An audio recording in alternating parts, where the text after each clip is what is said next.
A private funeral will take place next week, followed by a memorial service in London in January. Her heart clenched, and the newspaper shook so violently beneath her fingers she could hardly read the rest. Alongside the article was a picture of him with the Queen, receiving his OBE. Her tears blurring his image, she traced the contours of his strong profile, his thick mane of greying hair. Could she? Dare she return? Just one last time, to say goodbye. As her morning tea cooled, undrunk beside her, she turned over the front page to continue reading, savouring the details of his life and career. Then her attention was caught by another small headline beneath. Ravens missing from Tower.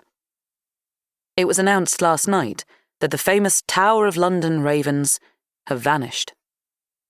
As legend has it, the birds have been in residence for more than 500 years, keeping guard over the tower and the royal family as decreed by Charles II. The Raven Keeper was alerted to their disappearance yesterday evening, and a nationwide search is currently taking place. "Heaven help us all," she whispered, fear flooding through her old veins.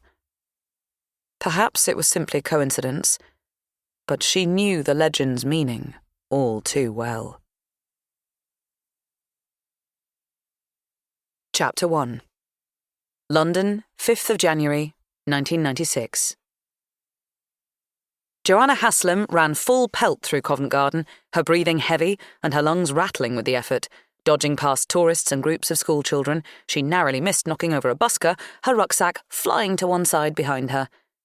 She emerged onto Bedford Street just as a limousine drew up outside the wrought iron gates that led to St Paul's Church.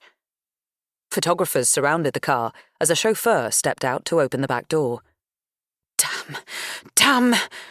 With her last iota of strength, Joanna sprinted the final few yards to the gates, then into the paved courtyard beyond, the clock on the red brick face of the church confirming she was late. As she neared the entrance, she cast her gaze over the huddle of paparazzi and saw that Steve, her photographer, was in prime position, perched on the steps. She waved at him, and he gave her a thumbs-up sign as she squeezed through the crush of photographers who were crowding round the celebrity who had emerged from the limousine. Once inside the church itself, she could see the pews were packed, lit by the soft glow from the chandeliers hanging from the high ceiling. The organ was playing sombre music in the background. After flashing her press card at the usher and digging for breath, she slipped into the back pew and sat down gratefully. Her shoulders rose and fell with each gasp as she fumbled in her rucksack for her notepad and pen. Although the church was frosty cold, Joanna could feel beads of sweat on her forehead. The roll neck of the black lambswool sweater she'd thrown on in her panic was now sticking uncomfortably to her skin. She took out a tissue and blew her streaming nose. Then, sweeping a hand through her tangled mass of long dark hair, she leant back against the pew and closed her eyes to catch her breath. Just a few days into a new year that had begun with so much promise, Joanna felt as if she'd been not so much as chucked, but hurled off the top of the Empire State Building. At speed. Without warning. Matthew, the love of her life, or rather, as of yesterday, the ex-love of her life, was the cause. Joanna bit her bottom lip hard, willing herself not to start crying again, and craned her neck towards the pews at the front near the altar, noting with relief that the family members everyone was waiting for had not yet arrived. Glancing back through the main doors, she could see the paparazzi lighting up cigarettes and fiddling with their camera lenses outside. The mourners in front of her were beginning to shuffle on the uncomfortable wooden pews, whispering to their neighbours.